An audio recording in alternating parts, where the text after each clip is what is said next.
Hello everybody, we are live, it's Monday, it's 1:30 and we are where we normally are. So for those of you, well, we're always we're live. Normally in the office, but we're in the living room now. Yes, no, it's a bit hot in our office, so we are in our living room.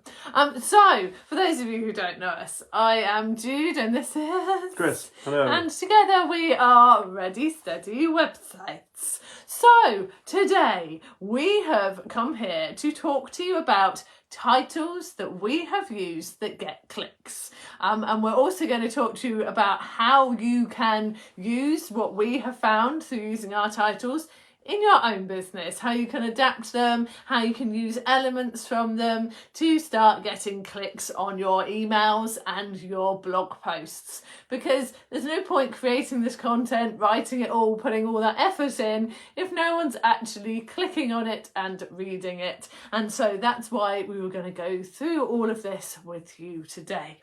So let's get started. So first of all, we were going to talk about emails. Now we are always saying that we think it's incredibly important for you to build an email list, to send out regular emails, to nurture that list and turn those leads into clients and customers. But again, you need to be sending out emails that people are actually going to want to click on.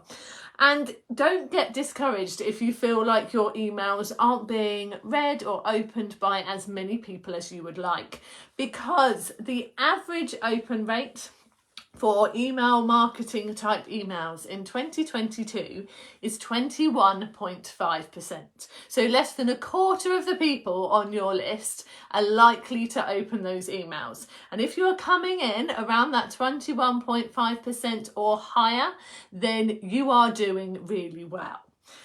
In the advertising and marketing sector and the tech sectors where we sit, in advertising and marketing, 20.5% is about an average open rate, and in tech, 22.7% open rate is average. And the reason we're telling you that is we're now going to go through our top 3 email titles from the year so far and tell you the open rate for those so that you can see how well these titles have worked and how far above the average we're getting on our open rates with these titles, so that you can see that, you know, these titles work. And if you can adapt them for what you do, then that would be really great.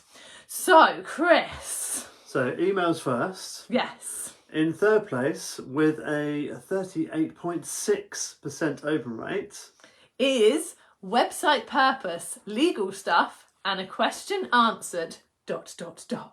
Now, is that ... that is significant? So I subscribe to a website called subjectline.com, and they send out quite regular emails just with tips around things to include in your subject lines that are going to get people clicking. And one of the things they recommended recently was using the ... at the end of your title, meaning that people will feel like, ooh, I want to know more. I want to see what's in this email. And apparently it works, because I'm going to be honest, website purpose, legal stuff, and a question answered isn't that enticing. You know, it's not very exciting when people talk about legal things, but yet it is our most opened email this year so far. So putting that ellipsis, those 3 little dots at the end of your title, seems like it really is a good idea and something worth trying. in second place, with a 38.7% open rate, is landing pages versus full websites and platform and hosting guidance, ! Now, the bit in there that is the suggestion that works really well is the versus. That kind of idea that, like, oh, people are going to see a comparison.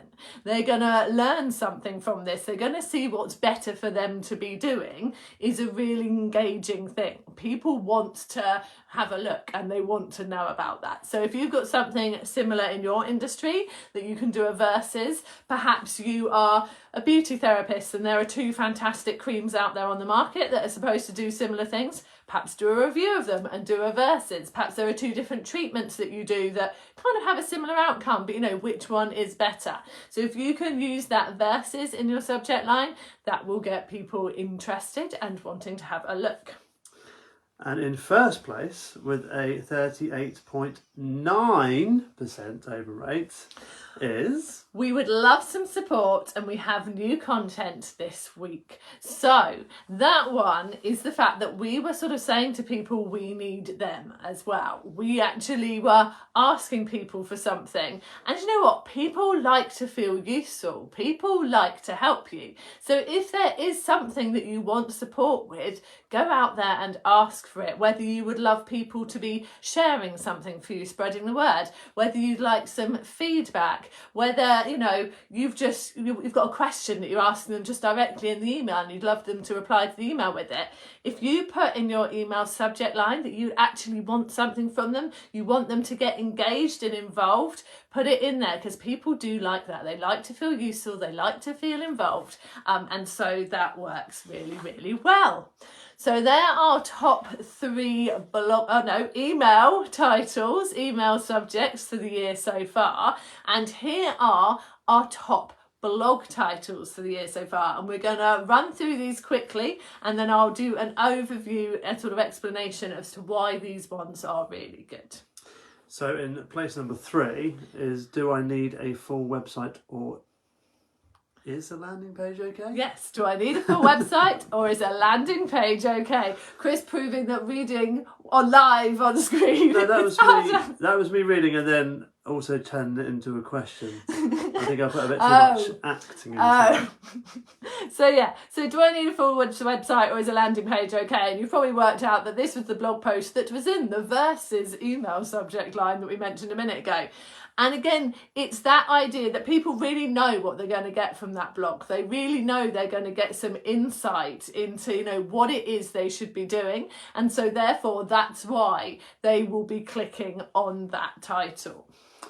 And in position number 2, you can read the title this time. 8 useful websites and web tools for creating website content. So 8 useful websites. People know exactly what they're going to be getting from this blog post. They know they're going to hear about 8 useful websites or tools that they can use. And people love tools. And people love tools. They love shortcuts. They love something that's going to be helpful to them, that's actually going to help them in their day-to-day lives. And by having that number as well, they know exactly what they're getting out of this blog post. It's not a massive number. It's probably not going to take too long to look through that list of those 8 tools. And so they'll click on it to get something out of it. And in position number 1...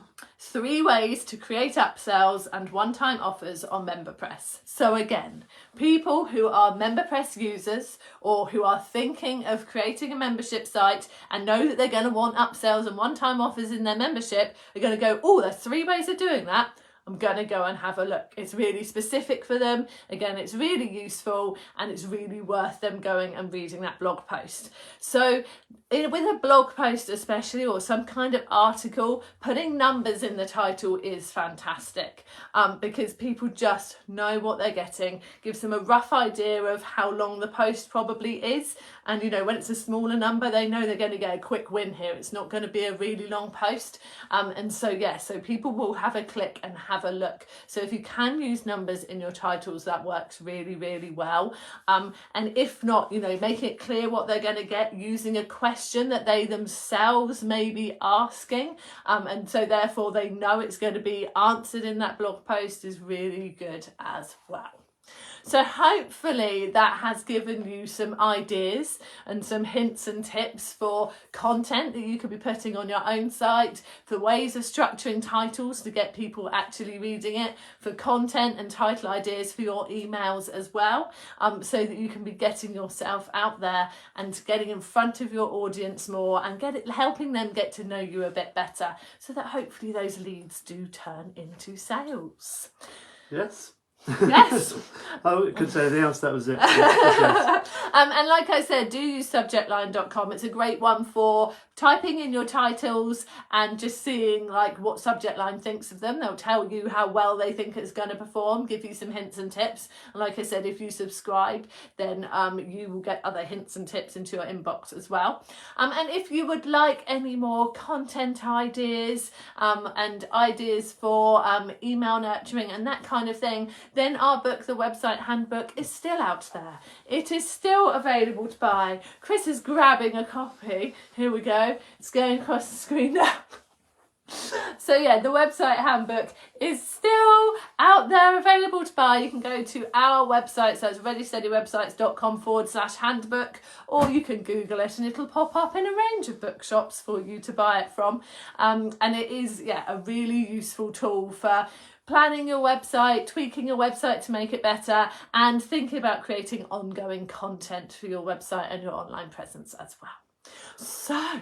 So that's it. So that is it. If you're watching this back and you have any questions, please do pop them in the comments. We always keep an eye on the comments, so keep the chat continuing. And we will be back in 2 weeks' time with another live. So do come and join us then for lots of website or membership site hints and tips. So have a fab week, everybody. Enjoy the sun if you have sun like us, and we will see you soon. Take care. Bye. Bye.